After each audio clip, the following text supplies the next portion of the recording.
ادب با مقدسات از چی پیدا میشه؟ از عقیده پیدا میشه.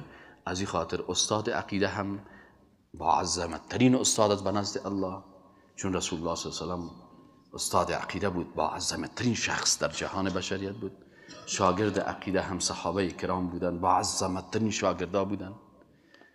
و مکتب عقیده مکتب نبوت بود، این هم با عظمت ترین مکتب بود. و پوهنتونی که رسول الله صلی الله علیه و سلم تأسیس کرد بزرگترین با عظمت ترین پوهنتون بود، چون پوهنتونی بود با اساس عقیده تأسیس شده بود.